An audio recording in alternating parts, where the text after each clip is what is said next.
What up, people? Chris, here to give some predictions for UFC on Fox 4 going down on Saturday.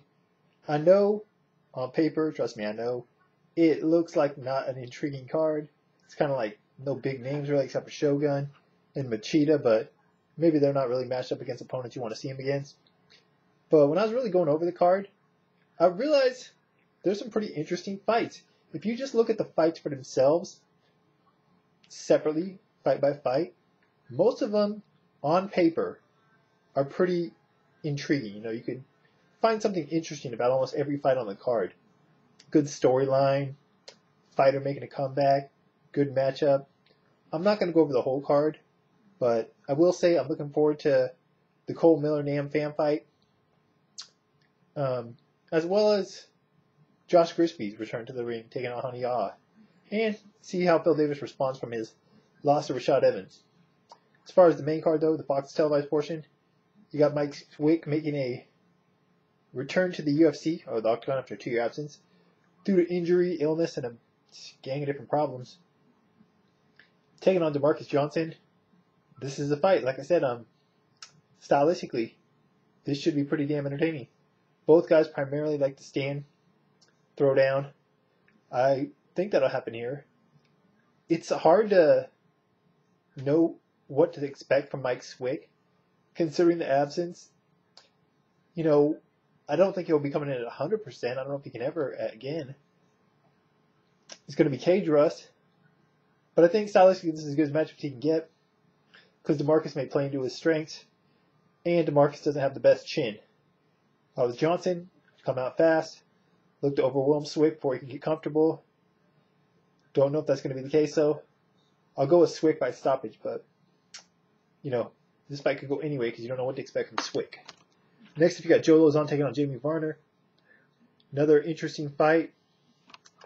Varner's filling in for Terry Edom, I believe. Lozon coming off that head kick knockout loss to Pettis. Varner coming off the huge upset win over Edson Barbosa. I'm going to go with Varner. In the past, I would have gone with Lozon.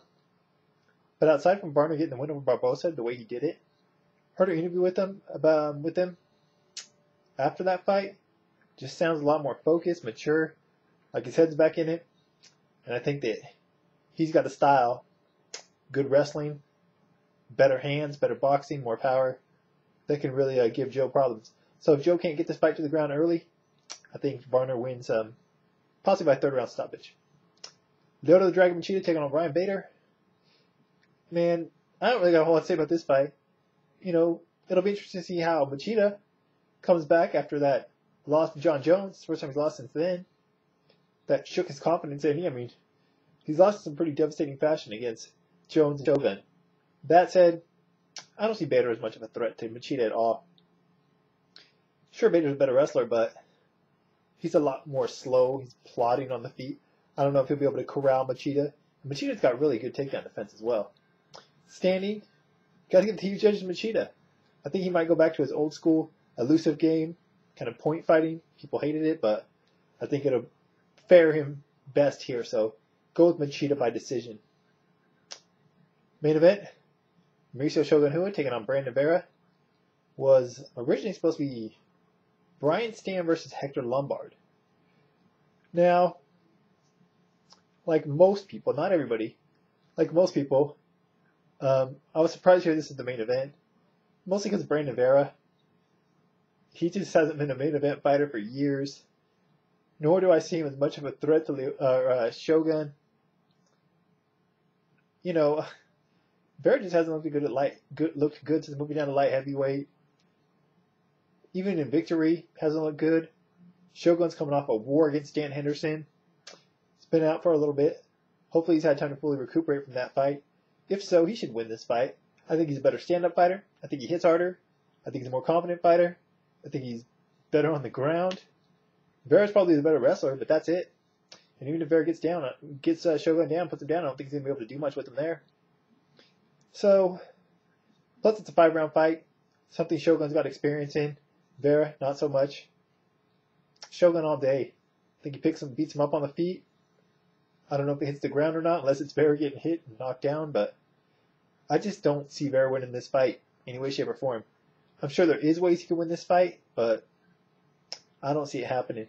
I'm going with Shogun by stoppage. I'll go with 4th round. Like I said, Vera's never been that far in a fight. And by then, if the fight's going as I anticipate, Shogun should have done enough damage to really put it on Vera and take him out. So Shogun by stoppage, round 4. Probably won't happen, but whatever. It's my guess. Anyways, that's it for now. That's my thoughts on those fights. Did a more in-depth, I guess you would say, prediction / whatever breakdown of the fights on this weekend or this past weekend Science Fights Radio Show. So if you didn't get a chance to check it out live, you can always check it out on podcast or on demand. Also had an interview with interviewed American Kickboxing Academy's head trainer Javier Mendez on there. Talk about some of his fighters, but more so to talk about the upcoming show Fight Factory, which I'm really looking forward to. So check that out as well. Links to that and everything else science related, as well as my Twitter and the information on the video as always. Till next time. Want to hear thoughts on the fights? Are you looking forward to the card? Probably not. But which fights do you look forward to, if any? Who do you see winning? Which fights you are interested in, and how?